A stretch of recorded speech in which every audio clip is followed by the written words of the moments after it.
தொடர்ந்து புது விஷயங்களை தெரிஞ்சுக்க ஆர்வமா இருக்கிற நேரான உங்களுக்கு எங்களின் இந்த ஆழமான அலசலுக்கு அன்பான வரவேற்பு.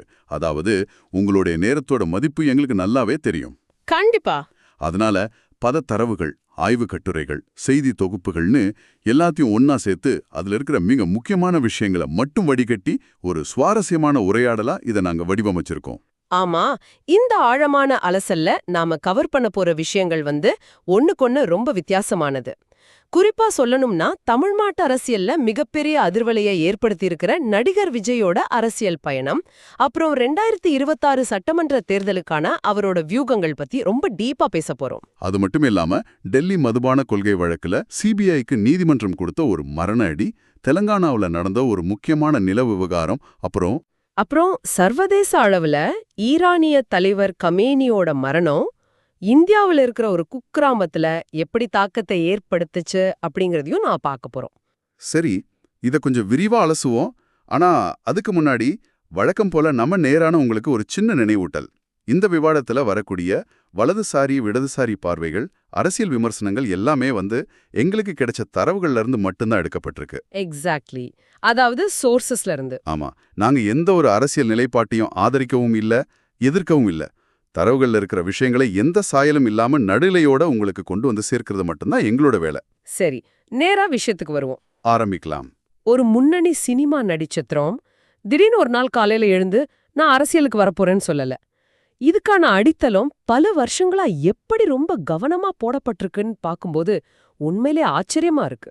என்ன பொறுத்த வரைக்கும் இங்கே ஆச்சரியப்பட வைக்கும் விஷயம் என்னவென்றால், இது ஏதோ சமீபத்துல எடுக்கப்பட்ட முடிவு இல்லைங்கிறது தான். கிரந்தாலயா அப்படிங்கிற ஒரு ஆய்வு கட்டுரை இதை ரொம்ப தெளிவா விளக்குது. ஒரு சினிமா நடிகரோட ரசிகர் மன்றத்தை பத்தி ஒரு அகாடமிக் ஜர்னல் ரிசர்ச் பண்ணிருக்காங்க. ஆமா, அதுவே ஒரு பெரிய விஷயம் தானே. தரவுகள் படி பார்த்தா 2008ல இலங்கை தமிழர் பிரச்சனைக்காக தன்னோட ரசிகர்களோட சேர்ந்து 8 மணி நேர உண்ணாவிரத போராட்டத்தை அவர் நடத்தினார். அதுதான் ஒரு அரசியல் தலைவரா அவரோட முதல் படியடின்னு சொல்லலாம். கண்டிப்பா. அதுக்கப்புறம் 2009ல வெறும் ரசிகர் மன்றங்களா இருந்தத விஜய் மக்கள் இயக்கம் அப்படின்னு அதிகாரப்பூர்வமா மாத்தினார். ஒரு ரசிகர் கூட்டத்தை மெல்ல மெல்ல ஒரு கட்டமைப்பு உள்ள அமைப்பா மாத்துனது ஒரு டெக்ஸ்ட் புக் ஸ்ட்ராட்டஜின்னு தான் சொல்லணும். அது வெறும் பேர் மாற்றம் மட்டும் கிடையாது. உன்னால் முடியும், உழைத்திடு, உயர்ந்திடுன்னு ஒரு முழக்கத்தை வச்சுக்கிட்டு ரொம்ப கிரவுண்ட் லெவல்ல வேலை செஞ்சாங்க. உண்மைதான். விஜய் பயிலகம் அப்படிங்கிற பேர்ல இலவச படிப்பகங்கள், விலையில்லா உணவகம், தொடர்ச்சியான இரத்ததான முகாம்கள்னு நிறைய மக்கள் நலப் பணிகளை செய்ய ஆரம்பிச்சாங்க. அப்புறம் 2011ல நடந்த அந்த இன்சிடென்ட். ஆமா, எனக்கு நல்லா ஞாபகம் இருக்கு. 2011ல அண்ணா ஹசாரே ஊழல் எதிர்ப்பு போராட்டம் பண்ணப்போ விஜய் நேரா டெல்லிக்கே போய் தன்னோட ஆதரவு தெரிவிச்சார். அது ஒரு பெரிய ஸ்டேட்மெண்ட். அதே வருஷம் நடந்த சட்டமன்ற தேர்தல்ல அதிமுகவுக்கு ஆதரவு அளிச்சு 50 தொகுதிகள்ல களப்பணியாச்சி அதுல 43 இடங்கள்ல வெற்றியை தேடி தந்தது ஒரு சாதாரண விஷயம் கிடையாது. இதெல்லாம் அந்த ஆய்வு கட்டுரையில தெளிவா பதிவாகி இருக்கு. இதுல நீங்க கவனிக்க வேண்டிய இன்னொரு விஷயம், மக்களோட எமோஷனல் கனெக்ட்.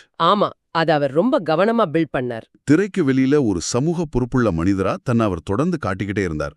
2016 பணமதிப்பிழப்பு நடவடிக்கையோட போது நடுத்தர மக்களும் ஏழை மக்களும் எவ்வளவு கஷ்டப்படுறாங்கன்னு ஓப்பனா பேசினார். 2017 நீட் தேர்வால் தற்கொலை செய்து கொண்ட மாணவி அனிதாவோட குடும்பத்தை நேர்ல சந்திச்சு ஆறுதல் சொன்னது, அப்புறம் மெரினா ஜல்லிக்கட்டு போராட்டத்துல முகத்தை மூடிக்கொண்டு சாதாரண மக்களா கலந்துகிட்டது. அப்புறம் 2018ல தூத்துக்குடி ஸ்டெர்லைட் துப்பாக்கி சூட்ல பாதிக்கப்பட்ட குடும்பங்களை அமைதியா போய் சந்திச்சது. இதெல்லாம் வெறும் பப்ளிசிட்டிக்காக பண்ணதுன்னு சொல்ல முடியாது. மக்கள் மத்தியில ஒரு பெரிய நம்பிக்கையை இது விதைச்சது. ஆனா இங்க ஒரு கேள்வி வருது. தமிழ்நாட்டுல ஒரு சினிமா நடிகர் அரசியலுக்கு வர்றாருனாவே உடனே அவரை எம்ஜிஆரோட ஒப்பிட்டு பாக்குற ஒரு வழக்கம் இருக்கு. நீங்க எப்படி பாக்குறீங்க? எம்ஜிஆர் செஞ்ச அதே ஃபார்முலாவை தான் இவரும் ஃபாலோ பண்றாரா? இதை நாம ரொம்ப ஆழமா புரிஞ்சுக்கணும். ஏன்னா எம்ஜிஆர் தன்னோட ஆரம்ப கால திரைப்படங்கள்ல இருந்தே திராவிட சித்தாந்தத்தை ரொம்ப ஸ்ட்ராங்கா விதைச்சார். அவரோட வசனங்கள், பாடல்கள் எல்லாமே பாமர மக்களை சென்றடைகிற அரசியல் கருவிகளா இருந்துச்சு. ஆனா விஜயோட ஆரம்ப கால திரைப்படங்கள் எல்லாமே ரொமான்ஸ், ஆக்ஷன்னு முழுக்க முழுக்க கமர்ஷியல் தான். எக்ஸாக்ட்லி. 2010களுக்கு பிறகுதான் அவர் தன்னோட மார்க்கெட் வேல்யூவோ ஒரு அரசியல் லான்ச் பேடா மாத்த ஆரம்பிச்சார். நீங்க சொல்றது கரெக்ட். நம்ம நேயர்கள் கூட கவனிச்சிருக்கலாம். தலைவா படத்துல டைம் டு லீட் அப்படின்னு ஒரு டேக்லைன் வச்சார். அப்புறம் கத்தி படத்துல கார்ப்பரேட் அரசியல் பத்தி பேசினார். மெர்சல் படத்துல ஜிஎஸ்டிக்கு எதிரான ரொம்ப ஷார்ப்பான வசனங்கள் இருந்துச்சு.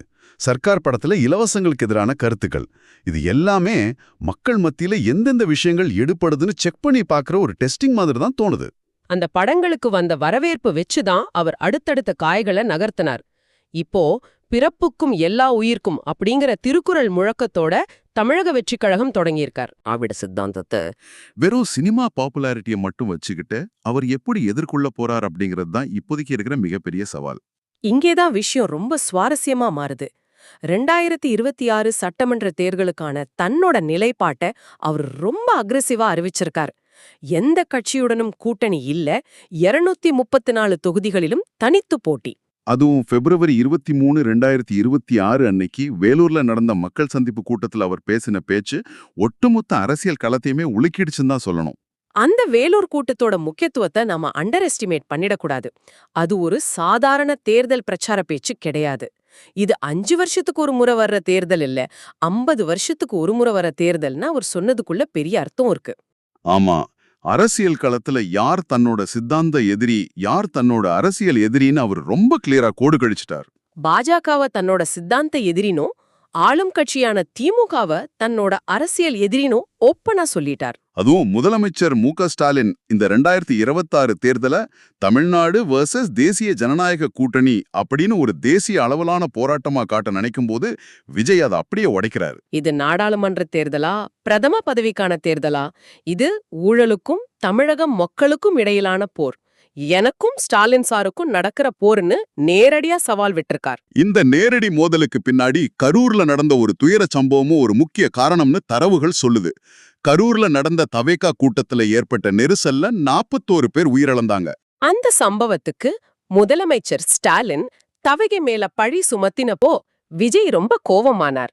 தனக்கு அரசியல் எதிரிகளே இல்லைன்னு சொல்ற முதலமைச்சர், எல்லோரும் நண்பர்கள்னு சொல்றவர், ஏன் என் மேல பழி போடணும்னு அவர் கேட்ட கேள்வி திமுகவை நேரடியா அட்டாக் பண்ற ஒரு மூவ். சரி, இதெல்லாம் ஒரு பக்கம் இருக்கட்டும். அவங்க கொடுக்கிற வாக்குறுதிகளை பார்த்தா சில விஷயங்கள் ரொம்பவே பிராக்டிகலா சாத்தியமா அப்படிங்கிற கேள்வி வருது. நேரான நீங்களே யோசிச்சு பாருங்க. விசில் புரட்சி அப்படிங்கிற முழக்கத்தோட அவங்க சொல்ற திட்டங்கள், ஆட்டோ டாக்ஸி ஓட்டுநர்களுக்கு நலவாரியம், உயர்கல்வியில இந்திய அரசியலமைப்பு சட்டம் பத்தின அடிப்படை பாடம், போதைப் பொருள் இல்லாத தமிழ்நாடு, கச்சத்தீவை மீட்பது, நீட் தேர்வை ரத்து செய்வது, இதெல்லாம் ஒரு பக்கம் இருக்கு. ஆனா காவல் கண்காணிப்பாளர் அதாவது எஸ்பி மற்றும் மாவட்ட ஆட்சியர் பதவிகள்ல பெண்களுக்கு 50% இடஒதுக்கீடுன்னு சொல்லியிருக்காங்களே. ஒரு மாநில அரசு நினைச்சா உடனே யுபிஎஸ்சி கட்டமைப்புக்குள்ள இப்படி ஒரு பெரிய மாற்றத்தை கொண்டு வர முடியுமா? இது வெறும் கவர்ச்சிகரமான ஒரு வாக்குறுதி மாதிரியே தெரியலையா? நீங்க கேக்குற கேள்வி ரொம்ப லாஜிக்கலானது. ஐஏஎஸ் ஐபிஎஸ் அதிகாரிகள் நியமனம் எல்லாமே மத்திய அரசோட கட்டுப்பாட்டுல இருக்கிற யுபிஎஸ்சி மூலமா நடக்கிறது. மாநில அரசுக்கு அதுல நேரடி அதிகாரம் கிடையாது. இது ஒரு மிகப்பெரிய சிஸ்டமிக் சேலஞ்ச். ஆனா அரசியல் ரீதியா பார்க்கும்போது இது பெண்களோட வாக்குகளை ஈர்க்கிறதுக்கான ஒரு மாஸ்டர் ஸ்ட்ரோக். ஒண்ணுதான். இதை எப்படி செயல்படுத்த போறாங்கங்கிறத அவங்களோட தேர்தல் அறிக்கை வந்தாதான் நம்ம முழுசா தெரிஞ்சுக்க முடியும். கரெக்ட். இவ்வளோ பெரிய இலக்கை அடையணும்னா வெறும் தலைவன் மட்டும் பேசினா பத்தாது. தொண்டர்களும் அதுக்கு ஏத்த மாதிரி தயாராகணும். களத்துல அவங்க எப்படி வேலை செய்யறாங்கன்னு பார்த்தா ரொம்பவே சிஸ்டமேட்டிக்கா இருக்கு. சேலத்துல நடந்த தவகை நிர்வாகிகளுக்கான பயிற்சி முகாம்ல தொண்டர்களுக்கு பெரியார், அண்ணாதுரையோட வரலாறுகள் சொல்லி கொடுத்திருக்காங்க. கடமை, கண்ணியம், கட்டுப்பாடு, இதுதான் கட்சியோட தாரக மந்திரம்னு ரொம்ப ஸ்ட்ரிக்டா சொல்லியிருக்காங்க. அந்த கட்டுப்பாடு எந்த அளவுக்கு ஸ்ட்ரிக்டா இருக்குங்கிறதா இங்க நோட் பண்ண வேண்டிய பாயிண்ட். தவகை பொதுச் செயலாளர் என் ஆனந்த் விதிச்சிருக்கிற ரூல்ஸை பாருங்க. கூட்டங்கள்ல பொதுமக்களுக்கு எந்த தொந்தரவும் வரக்கூடாதுங்கிறதுக்காக பட்டாசு வெடிக்கக்கூடாது, அனுமதி இல்லாத பேனர்கள் வைக்கக்கூடாதுன்னு உத்தரவு போட்டிருக்காங்க. மாநாடுகள்ல சிசிடிவி, ட்ரோன்ஸ் மூலமா கண்காணிப்பு நடக்குது. ஒரு அரசியல் கூட்டம் மாதிரி இல்லாம ஒரு கார்ப்பரேட் ஈவென்ட் அல்லது மிலிட்டரி ஆபரேஷன் மாதிரி ரொம்ப திட்டமிட்டு நடக்குது. கேட்கறதுக்கே பிரமிப்பா இருக்கு. அடுத்ததா வேட்பாளர் தேர்வு. 234 தொகுதிகளுக்கும் வேட்பாளர்களை செலக்ட் பண்ற வேலை ரொம்ப வேகமா நடக்குது. குறிப்பா சென்னை பெரும்பூர் தொகுதி பல வருஷமா திமுகவோட கோட்டையா இருக்கிற இடம். அங்க விஜய் போட்டியிடணும்னு தானவக நிர்வாகிகள் கூட்டத்துல ஒரு தீர்மானமே பாஸ் பண்ணிருக்காங்க. விருகம்பாக்கம், வேளச்சேரி மாதிரியான தொகுதிகளையும் குறி வச்சிருக்காங்க. ஆனா விஜய் தரப்புல இருந்து தொண்டர்களுக்கு சொல்லப்பட்ட விஷயம் என்னன்னா, வேட்பாளர் யாருன்னு பார்க்காதீங்க, எல்லா தொகுதியிலும் நான் தான் வேட்பாளர்னு நினைச்சு ஓட்டு கேளுங்க அப்படிங்கிறது தான். இது ஒரு பழைய ஆனா பவர்ஃபுல்லான ஃபார்முலா. பிப்ரவரி 27 அன்னைக்கு தனவகையோட முழு தேர்தல் அறிக்கை வரப்போது, அதுல வெறும் இலவசங்களை மட்டும் நம்பாம வேலைவாய்ப்பு, கல்வி, மருத்துவம் சார்ந்த மாற்றுத் திட்டங்கள் இருக்குன்னு எதிர்பார்க்கப்படுது. சுருக்கமா சொல்லணும்னா ஒரு நடிகரோட பிம்பத்தை வச்சு ரொம்ப ப்ரொஃபஷனலா ஒரு மாற்று அரசியல் தளத்தை உருவாக்க ட்ரை பண்றாங்க. ஆக இதற்கெல்லாம் என்ன அர்த்தம்? நம்ம ஊர்ல நடக்கிற இந்த அதிகார போட்டியும் பொறுப்புணர்வையும் பத்தி இவ்ளோ நேரம் பேசணும். ஆமா, ஆனா இந்த அதிகாரமும் பொறுப்புணர்வும் தேசிய அளவிலையும் சர்வதேச அளவிலையும் எப்படி கேள்விக்குள்ளாக்கப்படுது அப்படிங்கறத பார்த்தா நமக்கு இன்னும் கொஞ்சம் பரந்த கண்ணோட்டம் கிடைக்கும். உதாரணமா டெல்லி மதுபான கொள்கை வழக்கையே எடுத்துக்கலாம். ரொம்ப சரியான பாயிண்ட். ஒரு பக்கம் விஜய் ஊழலுக்கு எதிரா போராட போறேன்னு அரசியல் கட்சியை ஆரம்பிக்கிறார். இன்னொரு பக்கம் ஊழலை கண்டுபிடிக்க வேண்டிய தேசத்தோட மிகப்பெரிய விசாரணை அமைப்பான சிபிஐ நீதிமன்றத்துல எவ்வளவு மோசமான விமர்சனங்களை சந்திக்க வேண்டியிருக்குன்னு பாருங்க. அரவிந்த் கெஜ்ரிவால், மணீஷ் சிசோடியா உள்ளிட்டோரை டெல்லி மதுபான கொள்கை வழக்கிலிருந்து விடுவிச்ச டெல்லி நீதிமன்றம் சிபிஐயை தோலுரிச்சிருக்குன்னு தான் சொல்லணும். 100 கோடி ரூபாய் ஊழல் நடந்திருக்குன்னு சிபிஐ சொன்னதுக்கு எந்த ஒரு அடிப்படை ஆதாரமும் இல்லைன்னு நீதிபதி ரொம்ப வெளிப்படையா சொல்லிட்டார். அது மட்டும் இல்லாம சிபிஐ வெறும் கற்பனையான விசாரணை தான் நடத்தியிருக்குன்னு அவர் பயன்படுத்தின அந்த வார்த்தை இருக்கே, அது இந்திய ஜனநாயகத்துக்கே விடப்பட்ட மிகப்பெரிய எச்சரிக்கை. ஆனா இங்க நான் ஒரு டெவில்ஸ் அட்வொகேட்டா ஒரு கேள்வி கேட்கிறேன். தேர்தல் நிதியில ஊழல் நடந்திருந்தா அதை விசாரிக்க வேண்டியது சிபிஐயோட வேலை தானே. இதுல நீதிபதி ஏன் கோவப்படணும்? அதுதான் இந்த தீர்ப்போட மிக முக்கியமான பகுதியே.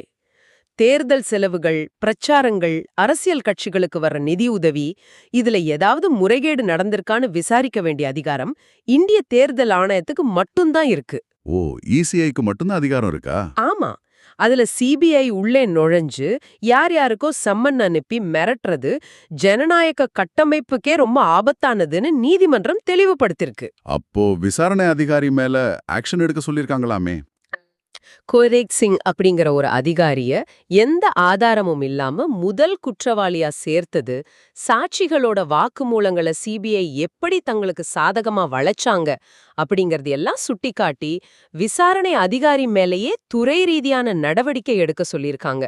அதிகாரம் எப்படி கண்மூடித்தனமா தவறாக பயன்படுத்தப்படலாம் அப்படிங்கிறதுக்கு இது ஒரு கிளாசிக் உதாரணம்.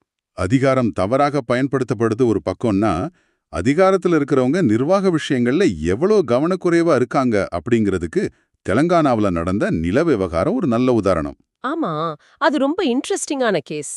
ஆட்சி மாறின உடனே பழைய அரசு செஞ்சதெல்லாம் மாத்தணும்னு நினைக்கும்போது அதிகார வர்க்கம் எப்படி ஒரு முதலமைச்சரையே தர்ம சங்கடத்துல மாட்டி விடுதுன்னு பாருங்க. சரியா சொன்னீங்க. ஹைதராபாத் கோகபேட் பகுதியில உள்ள விசாகா ஸ்ரீ சாரதா பீடத்திற்கு சொந்தமான நிலப்பிரச்சனை அது. முந்தைய பிஆர்எஸ் அரசாங்கம் அந்த பீடத்துக்கு நிலத்தை ஒதுக்கி கொடுத்திருந்தாங்க. இப்ப புதுசா வந்த ரேவந்த் ரெட்டி தலைமையிலான காங்கிரஸ் அரசு என்ன செஞ்சாங்க?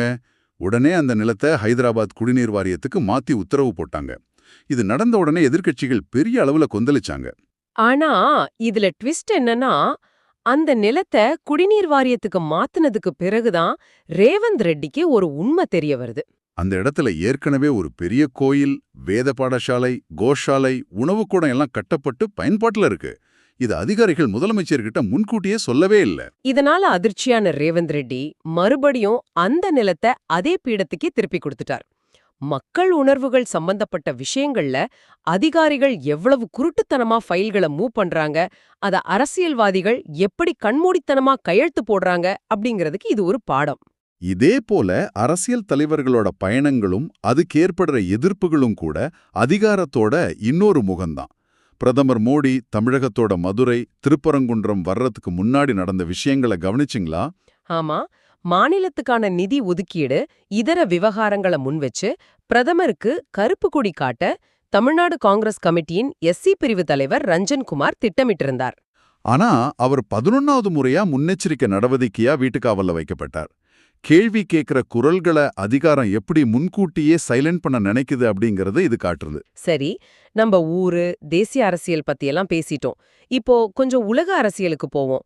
நேரான நீங்க நினைச்சு பார்க்கலாம், ஈரானில ஏதோ ஒரு பிரச்சனை நடந்தா இந்தியாவுல இருக்கிற ஒரு குக்கிராமம் ஏன் அழுணும் அப்படின்னு. ஆனா உலகமயமாக்கப்பட்ட சூழல்ல லோக்கல் பாலிடிக்ஸ் அப்படிங்கிறது எவ்வளோ தூரம் குளோபல் பாலிடிக்ஸோட கனெக்ட் ஆயிருக்குங்கிறதுக்கு இந்த சம்பவம் ஒரு மிகப்பெரிய ஆச்சரியம். ஆமா, இஸ்ரேல் மற்றும் அமெரிக்காவோட தாக்குதல்ல ஈரானின் உச்சபட்ச தலைவர் அயத்துல்லா அலி கமேனி கொல்லப்பட்டது ஒரு பெரிய சர்வதேச செய்தி. இது ஒரு சட்டவிரோதமான செயல்னு AIMIM தலைவர் OIC கடுமையா கண்டிச்சிருந்தார். ஆனா நாம கவனிக்க வேண்டியது கர்நாடகாவுல உள்ள அலிப்பூர் அப்படிங்கிற ஒரு கிராமத்தை பத்தி தான். கமேனியோட மரணத்துக்காக அந்த கிராம மக்கள் 3 நாள் கடைகளை அடைச்சு கருப்பு கொடி ஏந்தி துக்கம் அனுசரிச்சிருக்காங்க.